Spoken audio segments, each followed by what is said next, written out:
Hello students, thank you so much for clicking on this video. Welcome to our channel Physics Classes by Mudit. Before start, please do subscribe and press the notification bell. Thank you.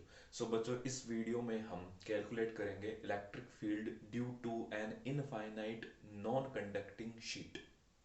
ठीक है। इससे पहले वाले video में हम applications of Gauss law start कर चुके हैं, जिसमें हमने इलेक्ट्रिक फील्ड कैलकुलेट करी थी due to an infinite line charge. Okay. So आज हम यहाँ पे सेकंड जो टॉपिक है वो है शीट का। अब बच्चों, शीट है वो दो तरह की होती है, दो टॉपिक है। एक है electric field due to infinite non conducting sheet और एक होती है कंडक्टिंग शीट। तो सबसे पहले आप समझो कि नॉन कंडक्टिंग क्या होती है, कंडक्टिंग क्या होती है, क्योंकि सबसे ज्यादा कंफ्यूजन इसी में रहता है। सो नॉन कंडक्टिंग जो शीट होती है उसमें जो चार्ज जो स्प्रेड होगा वो ऑल ओवर द सीट होगा, सीट के बीच में होगा। और जो कंडक्टिंग शीट होती है उसमें जो चार्ज स्प्रेड होगा वो उसके सरफेस के ऊपर चला जाएगा, बीच में सीट के कोई भी चार्ज नहीं रहेगा। सो कंडक्टिंग में जो चार्जेस है वो सरफेस के ऊपर होते हैं, नॉन कंडक्टिंग में जो चार्जेस होते हैं वो शीट में होते हैं, शीट के बीच में होते हैं। ठीक है। सो स्टार्ट करते हैं। अब हमें ये एक इनफाइनाइट नॉन कंडक्टिंग शीट है। ठीक है, याद रखना इसे डाइलेक्ट्रिक शीट भी कहते हैं। डाइलेक्ट्रिक शीट आ जाए या नॉन कंडक्टिंग शीट आ जाए, आपको ये करना है। अब इनफाइनाइट नॉन कंडक्टिंग शीट ये और ये कंडक्टिंग शीट है जिसके ऊपर हमने पॉजिटिव चार्ज दिया हुआ है। अब इससे आर डिस्टेंस पर एक पॉइंट पी है जिसके ऊपर आपको इलेक्ट्रिक फील्ड कैलकुलेट करनी है। आपको पता ही है हम ये कैसे करते हैं, यूजिंग गाउस लॉ। ठीक है। गाउस लॉ क्या कहता है, total electric flux is surface integration of E vector dot ds vector is equal to summation q upon epsilon naught. Summation q और q एनक्लोज्ड कह सकते हैं। ये कौन सा होता है, जो गाउसियन सरफेस आप बनाते हो उसके अंदर का टोटल चार्ज। अब हमें क्या करना है, गाउसियन सरफेस बनाना है। तो हमने ये एक सिलेंड्रिकल शेप का एक गाउसियन सरफेस बनाया भाई। ये सीट ऐसे है, ठीक है, और ये गाउसियन सरफेस है वो सिलेंड्रिकल शेप का ऐसे है, इधर इधर। ठीक है, ऐसे गाउसियन सरफेस है। और इस इधर आर डिस्टेंस है। ठीक है, सीट से आर डिस्टेंस पे यहाँ पे पॉइंट पी है जिसपे आपको इलेक्ट्रिक फील्ड कैलकुलेट करनी है। आर इधर है और इधर भी आर ही है। ठीक है। सो यहाँ पर जो चार्ज जो फैला हुआ है वो एक शीट के ऊपर है। ठीक है।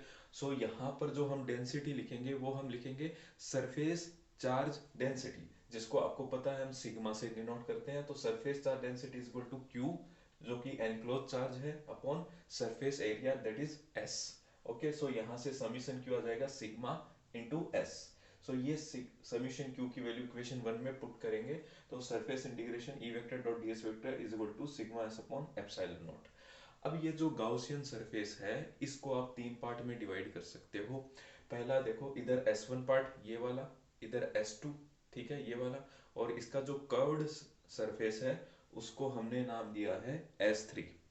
अब आपको पता है कि जो पॉजिटिव चार्ज होता है उसकी वजह से इलेक्ट्रिक फील्ड हमेशा बाहर की तरफ होगी। तो ये सीट है, इसकी वजह से इलेक्ट्रिक फील्ड हमेशा ऐसे इधर बाहर की तरफ होगी और इधर भी ऐसे बाहर की तरफ होगी। ठीक है।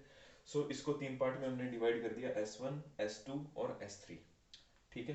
अब S1 के लिए आप देखो कि S1 जो सरफेस है इधर वाला, अब सरफेस की डायरेक्शन कहाँ होती है, सरफेस की डायरेक्शन उस सरफेस के परपेंडिकुलर होती है। तो S1 की डायरेक्शन इधर होगी। ठीक है, ds वेक्टर। ओके। और इसी डायरेक्शन में क्या होगा, इलेक्ट्रिक फील्ड। भाई इलेक्ट्रिक फील्ड ये पॉजिटिव चार्ज इसके ऊपर फैला हुआ, तो इलेक्ट्रिक फील्ड की डायरेक्शन और S1 वेक्टर की डायरेक्शन दोनों सेम होगा, एक ही डायरेक्शन में होंगे। Electric field parallel to ds vector, दोनों एक ही डायरेक्शन में है। यहाँ पर थीटा क्या आएगा, दोनों के बीच में जीरो। अब इसी तरीके से हम बात करें S2 की, तो ये रहा S2। S2 की सरफेस की डायरेक्शन इधर होगी और पॉजिटिव सीट है, पॉजिटिव चार्ज है, उसकी वजह से इलेक्ट्रिक फील्ड आउटसाइड होती है, तो बाहर की तरफ इधर, दोनों सेम होंगे। अगेन इलेक्ट्रिक फील्ड और जो सर एरिया वेक्टर है ds, दोनों पैरेलल होंगे, थीटा क्या आएगा, जीरो। अब ये जो कर्व्ड है, कर्व्ड सरफेस की अगर अपन स्मॉल एरिया बात करें ds, तो यहाँ सरफेस के परपेंडिकुलर ऊपर की तरफ, लेकिन सीट ऐसे, तो इलेक्ट्रिक फील्ड तो हमेशा पॉजिटिव के बाहर होता है। यहाँ पर S3 के लिए क्या होगा, इलेक्ट्रिक फील्ड और जो ds वेक्टर है दोनों एक दूसरे के परपेंडिकुलर होंगे, क्योंकि ds वेक्टर तो सरफेस के परपेंडिकुलर ऊपर की तरफ है और इलेक्ट्रिक फील्ड इधर है। सो यहाँ पर थीटा क्या होगा 90। इलेक्ट्रिक फील्ड और ds वेक्टर दोनों एक दूसरे के परपेंडिकुलर है। सो आपको पता है डॉट प्रोडक्ट सोल्व करते हैं तो हमारे पास cos थीटा आता है e ds cos 0, यहाँ पर e ds cos 0 क्योंकि दोनों पैरेलल है, और यहाँ पर क्या आ जाएगा थीटा 90। ओके, सो cos 0 की वैल्यू हमें पता है 1 होती है, और ये जो इंटीग्रेशन है वो s के रिस्पेक्ट में, तो e बाहर आ जाएगा, इंटीग्रेशन ds का हो जाएगा, और इसी तरीके से यहाँ पर e बाहर आ जाएगा, ds का इंटीग्रेशन हो जाएगा। ये cos 90 जीरो होता है, तो ये पूरी जो टर्म है वो क्या हो जाएगी zero, is equal to sigma s upon epsilon naught. So यहाँ पर ds और ds ये इंटीग्रेशन, अब ये s1 है और ये s2 है, तो ये दोनों इक्वल होते हैं सिलेंडर पे, जितना एरिया इसका है उतना ही एरिया इसका है। हम दोनों के एरिया हम मान लेते हैं s मान लेते हैं। सो ds का टोटल इंटीग्रेशन करोगे s1 आएगा, ds का इंटीग्रेशन इधर करोगे तो टोटल s2 आएगा, इन दोनों का सेम एरिया होगा, वो हमने मान लिया है s। सो ds का इंटीग्रेशन s1 के रिस्पेक्ट में करोगे तो ये हमने s माना, तो es प्लस इसी का भी es आ जाएगा, is equal to sigma s upon epsilon naught. es plus es क्या हो जाएगा 2es is equal to sigma s upon epsilon naught, और यहाँ पर s से s कैंसिल आउट हो जाएगा, और ये जो 2 है इधर मल्टीप्लाई में है उधर जाएगा तो डिवाइड में, so e is equal to sigma upon 2 epsilon not.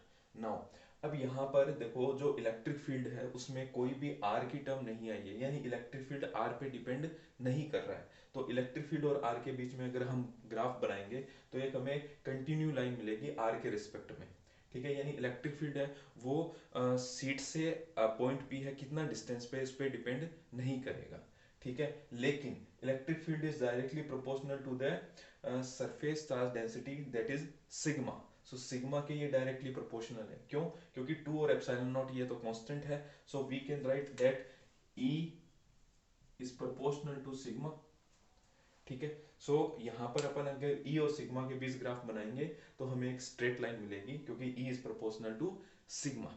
Okay, so बच्चों आई होप आपको ये वीडियो अच्छा लगा है। सो अगर अच्छा लगा हो तो प्लीज़ इसे लाइक करें, अपने फ्रेंड्स के साथ शेयर करें, and take care, thank you.